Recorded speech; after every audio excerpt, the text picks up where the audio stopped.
सबसे प्रथम माता बड़ी जे राखे गर्भ स्थान में, तो जे जग में माता ना होती तो ये तन ना होता इस जहान में।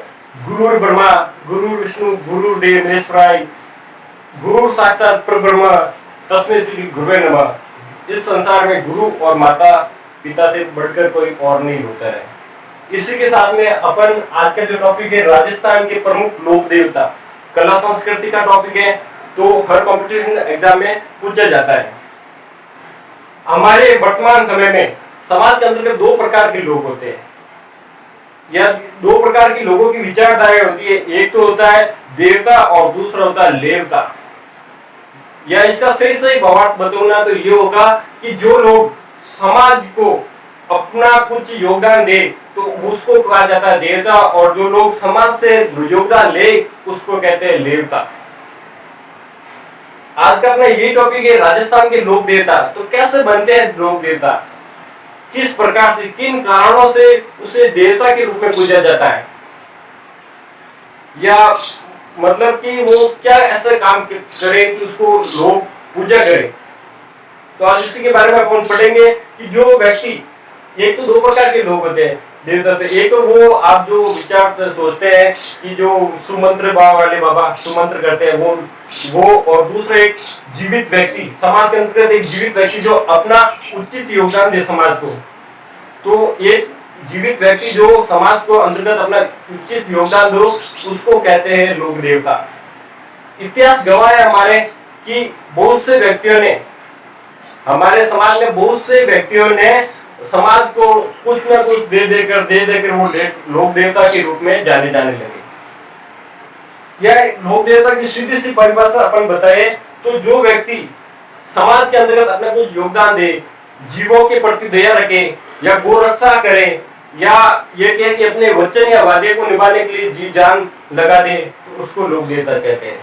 अपने जितने भी लोक देवता है, चाहे रामदेव जी महाराज ले लो, चाहे हड़बू जी, चाहे पाबू जी, चाहे गोगा जी, या चाहे मेहा जी महाराज ले लो, कोई ना कोई जो समाज के अंतर्गत अच्छा कार्य किया, समाज को अपना योगदान दिया है, समाज को मतलब गौ रक्षा के लिए अपना बलिदान दे गया, तो आज पूरी दुनिया उनको लोक देवता के रूप में पूजा करती है।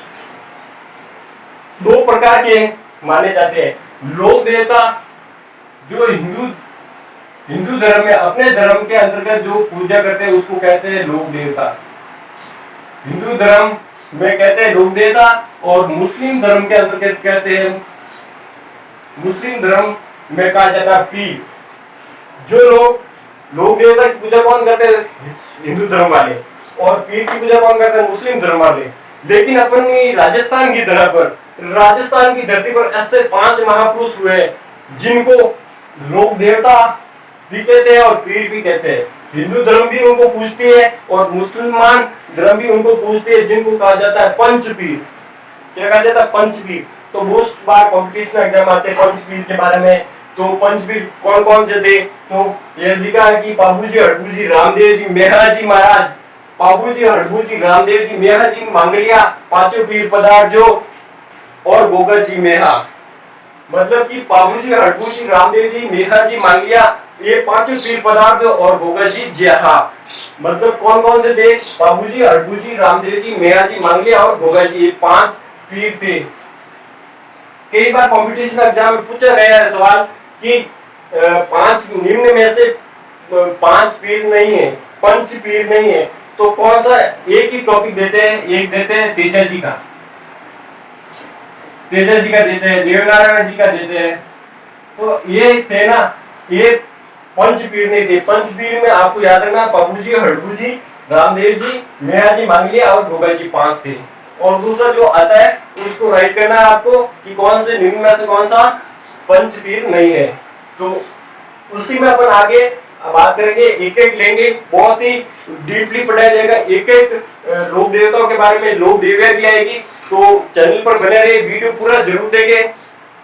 तो आज अपन पढ़ेंगे बाबूजी राठौड़ के बारे में। बाबूजी राठौड़ के बारे में सभी जानते हैं, कौन थे बाबूजी राठौड़। तो राजस्थान के इतिहास में अपन देखें तो राठौड़ों की 3 शाखाएं थी। कहाँ पर थी? एक तो अपने मारवाड़, और मारवाड़ से ही अलग हुई थी, दूसरी थी बीकानेर, और बीकानेर से अलग हुई थी किशनगढ़। तो ये 3 शाखाएं राठौड़ों की मानी जाती है अपने राजस्थान में। तो पाबूजी राठौड़ का जन्म 1239 ईस्वी में चैत्र अमावस्या के दिन हुई थी। चैत महीने के अमावस्या को पाबूजी राठौड़ का जन्म हुआ था, और उस जन्म के आधार पर जो कथा मिलती है वो भी आपको मैं बताऊंगा। इनका जन्म स्थान कहाँ है? कोलूमंड, फलोदी, जोधपुर। कोलूमंड गांव है, फलोदी तहसील और जोधपुर जिला के अंतर्गत इसका जन्म हुआ था। उनके पिता दांगल जी राठौड़ और माता कमला देवी, ये दाई माँ के रूप में जानी जाती है। इनकी एक कथा भी मिलती है कि ये दांगल जी राठौड़ है जो एक बार घूमने जाते हैं, और घूमते घूमते उनको कोई रथ दिख जाता है, और रथ के अंतर्गत बहुत ही सुंदर परियां होती है, और उस सुंदर परियों में से एक परी पर दादर जी राठौड़ का जीव चला जाता है। दादर जी राठौड़ परी के पास में जाकर प्रपोज करते हैं, आई लाइक यू। तब वो बहुत सारी बातें होती है, और उसके बाद में परी बोलती है कि हाँ आपसे शादी तो कर लूंगी, लेकिन मेरी 3 शर्तें आपको माननी पड़ेगी। क्या? हाँ बोल, फटाफट बोल, कौन सी शर्तें? जरूर मानूंगा। उसने कहा कि मुझे पहली शर्त तो ये है कि गांव के बाहर एक खंबा का महल बना कर देना। दूसरी बात, क्या हाँ भी ये तो मंजूर है। दूसरी बात कि जो अपना दोनों का जो रिश्ता है वो किसी अपन दोनों के अलावा किसी और को पता नहीं चलना चाहिए। क्या हाँ ये भी ठीक है। और तीसरी बात ये होगी, शर्त ये होगी कि आप जब भी महल में प्रवेश करोगे उस समय मुझे चेतावनी दोगे, अलर्ट करोगे। जैसे कि आजकल करते हैं ना, पुराने जमाने पर आज मॉडर्न हो गया है कि मतलब गाँव में अभी भी होता है कि कोई ससुर या जेठ मतलब आता है तो कोई क्या करते रहते हैं, और इसी प्रकार से कोई अलग करके आना पड़ेगा। क्या हाँ भी तीनों शर्तें मंजूर है, और इस प्रकार से ये दांगल जी और परी के बीच में रिश्ता हो जाता है, और इन दोनों के बीच में एक पुत्र जन्म लेता है। एक पुत्र जन्म लेता है, और वो पुत्र का नाम होता है पाबूजी राठौड़। और इसकी दूसरी रानी थी कमला देवी। कमला देवी की 2 संतानें थी। एक संतान का नाम था पेमल देव, 2 नाम मिलते हैं, पेमल देवी मिलता है और सोनी बाई भी मिलता है, 2 नाम मिलता है, एक ही थी। और इसका एक पुत्र था बुड्ढो जी राठौड़। ये 2 पुत्र किसके थे? इसके कमला देव के, और परी की संतान की पाबूजी राठौड़। एक दिन क्या हुआ कि ये दादाजी राठौड़ ने कहा कि क्यों ना ये मतलब हमेशा बहुत साल हो गए, एक संतान की उत्पत्ति भी हो गई, आज बिना अलर्ट किए अपन महल में जाए। और दूसरी बात, इसको भी पता चल गया था कमला देव को कि ये महाराज है जो रात में कहाँ चले जाते हैं, काफी टाइम हो गया। तो एक उसी दिन इसने पीछे किया, और इसने कहा बिना अलर्ट किए जाऊंगा। जैसे मेरे महल के अंतर्गत उसने प्रवेश किया दादाजी राठौड़ ने, तो वहां पर कुछ और ही रंगलीला हो रही होती है। वहां पर जो एक परी होती है शेरनी का रूप धारण करके बैठी थी, और पाबूजी राठौड़ को दूध पिला रही थी, और इसके पीछे पीछे कमला देवी चली गई। और जैसे ही इसने परी ने देखा कि दांगल जी बिना अलर्ट किए आए हैं, तो उसने कहा कि मेरी शर्त आपने तोड़ दी, अब आपके साथ में मुझे नहीं रहना है, और वहां से ये चली जाती है परी।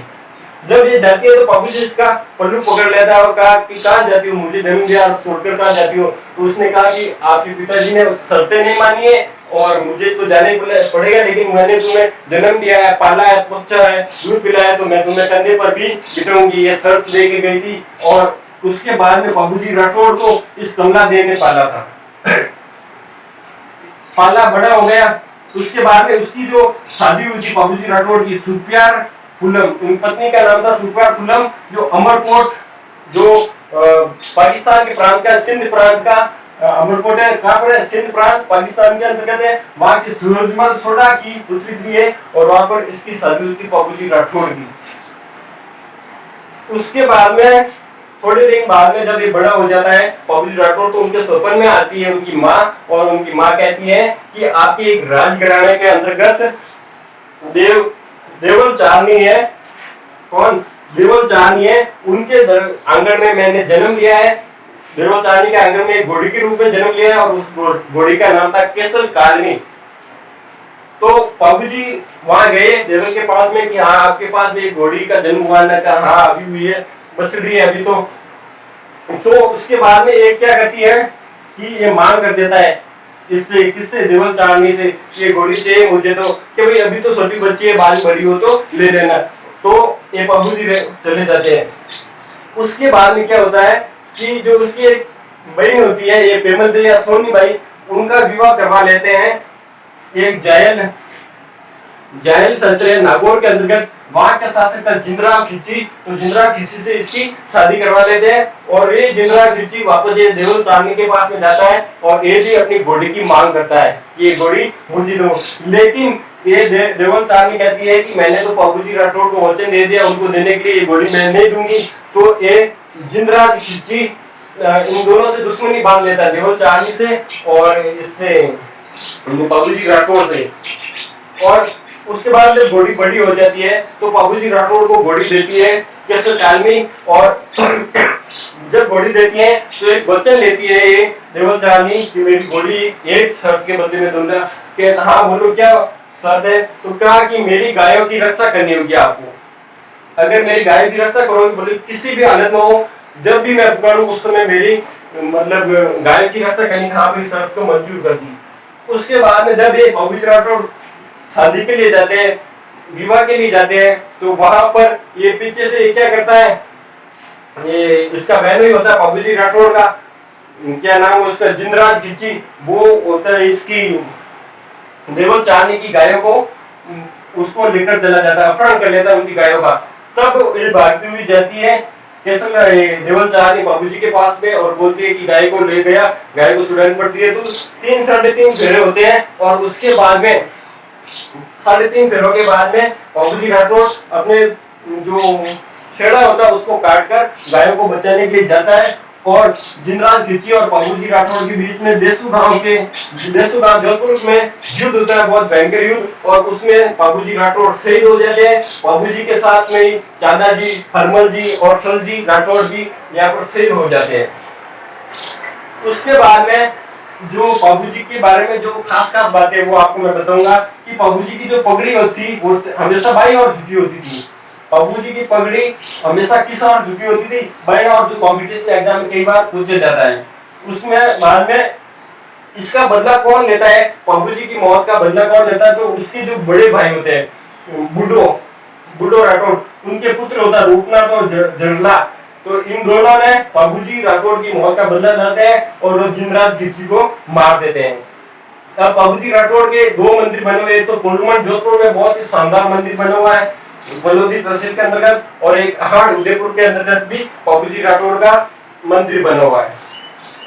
अब आता है कि बाबूजी का उपनाम क्या कौन से थे, किस किस नाम से बाबूजी राठौड़ को जाना जाता है।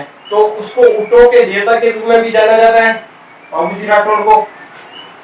गोरक्षक, ऊंटों की रक्षा भी करता था बाबूजी राठौड़। गोरक्षक के देवता भी उनको माना जाता है। प्लेग रक्षक, जो प्लेग की बीमारी होती है उनकी, उनसे भी रक्षा करते थे। प्लेग रक्षक देवता कहा जाता है कि जिसको प्लेग होता है, बाबूजी की आराधना करने से प्लेग खत्म हो जाता है। लक्ष्मण का अवतार माना जाता है बाबूजी राठौड़ को। हाड़ फाड़ के देवता माना जाता है बाबूजी राठौड़ को। वचन पालक में बहुत मतलब वचन जो शादी करते करते उसने छेड़ा काटकर गायों को बचाने के लिए गए थे, वचन पालक के रूप में भी जाना जाता है। शरणागत के रक्षक भी माने जाते हैं बाबूजी राठौड़। और अछूतो द्वारक, जो अछूत होते हैं उनका उद्धार करना, मतलब कि जो अनेक प्रकार की बीमारी होती है उनका उद्धार करने का भी श्रेय बाबूजी राठौड़ को जाता है। उनके भी देवता माने जाते हैं। तो उनके उपनाम में कोई भी आपको सब के सब याद रखने इंपॉर्टेंट है। गोरक्षक देवता भी है। उसके बाद में इनका प्रतीक क्या है, बाबूजी राठौड़ का प्रतीक क्या है, तो ये भाला लिया हुआ असुर हुई, या तो भाला लेकर असुर घोड़े पर बैठे हुए आपको दिखाया जाएगा, या सिर्फ भाला दिखाया जाएगा। 2 चीजें इनके प्रतीक के रूप में दिखाई जाएगी। फिर है बाबूजी, मतलब इनके बारे में जो ग्रंथ लिखे किस किसने लिखे थे, तो बाबूजी का संत मेहा बिट्टू जी ने लिखा था। किसने? बाबूजी का संत मेहा बिट्टू जी ने लिखा था। याद रखना दोस्तों, बाबूजी दोहा ग्रंथ, बाबूजी का दोहा किसने लिखा था? लखराज जी ने। बाबूजी का दोहा लखराज जी ने लिखा था, याद रखना। बाबूजी का छंद मेहा बिट्टू जी, बाबूजी का दोहा लखराज जी, और बाबूजी की जो फड़ होती है एक वो ग्रंथ है बाबूजी प्रकाश ग्रंथ, बाबू प्रकाश को मोटा जी आसिया में लिखा था। ये 3 चीजें इंपॉर्टेंट है दोस्तों, याद रखना, आपको मोस्ट इंपॉर्टेंट है, हर बार कॉम्पिटिशन में पूछा जाता है। ये बाबू प्रकाश ग्रंथ, मोटा जी आसिया, बाबूजी का संत मेहा बिट्टू जी, बाबूजी धोआ लखराज जी, इन तीनों ने लिखा था। अलग अलग इनके लेखक भी याद रखना, ये नाम भी याद रखना। फिर जो बाबूजी की जो फड़ होती है वो नायक या भोपा के द्वारा पढ़ी जाती है, बोली जाती है, वाची जाती है। इनका वाचन कार्य कौन करता है? बाबूजी की फड़ का तो नायक या भोपा होता है वो करता है। और किस वाद्य यंत्र के साथ में करता है? तो रावण हत्या वाद्य यंत्र होता है, इसके द्वारा ये बाबूजी की फड़ का मतलब वाचन करता है, रावण हत्या वाद्य यंत्र। उसके बाद में बाबूजी के मेले का जो गुर्जर जाति है, जो रायका जाति होती है, रायका जाति ऊंट पालक जाति कहा जाता है, उसी को रायका जाति का। तो जब ऊंट बीमार होते हैं तो ये क्या करते हैं? मातवादी यंत्र के द्वारा जो बाबूजी की लोक कथा होती है, जो उनकी पढ़ होती है, उनको ऊँटों को सुनाते हैं, जिससे ऊँट ठीक हो जाते हैं। कौन? ऊँट। ऊँट को पालने वाली ये रायका जाति होती है, वो मातवादी यंत्र के द्वारा बाबूजी का गुणगान करते हैं। एक सारंगीवादी यंत्र, सारंगीवादी यंत्र के द्वारा भी बाबूजी का गुणगान किया जाता है। उसके बाद में अपन देखें तो यह मेला कब बढ़ता है इसका बाबूजी राठौड़ का? तो चैत्र अमावस्या को बाबूजी का मेला बढ़ता है। कब बाबूजी का मेला कब बढ़ता है? जब उसका जन्म हुआ था उसी दिन बाबूजी का मेला बढ़ता है, चैत्र अमावस्या को। और ऊंट व सांड लाने का प्रथम श्रेय दिया जाता है। प्रथम बार मारवाड़ के अंतर्गत ऊंट व सांड लाए थे, वो बाबूजी राठौड़ ने लाए थे। और उसके बाद में जो उनके ऊँटों की देखभाल कौन करता था? बाबूजी राठौड़ के ऊँटों की देखभाल हरमल रायका करता है। ये भी पूछ लिया जाए तो याद रखना कि हरमल रायका करता था। कौन? ऊँटों की देखभाल बाबूजी राठौड़ की हरमल रायका करता था। और भील जाति के लोग भी बाबूजी राठौड़ को अपना कुल देवता मानते हैं, देवता के रूप में पूजा करते हैं। तो दोस्तों ये थी बाबूजी राठौड़ की पूरी कहानी। अगर वीडियो आपको पसंद आए तो लाइक करना, शेयर करना और चैनल को सब्सक्राइब करना। धन्यवाद दोस्तों।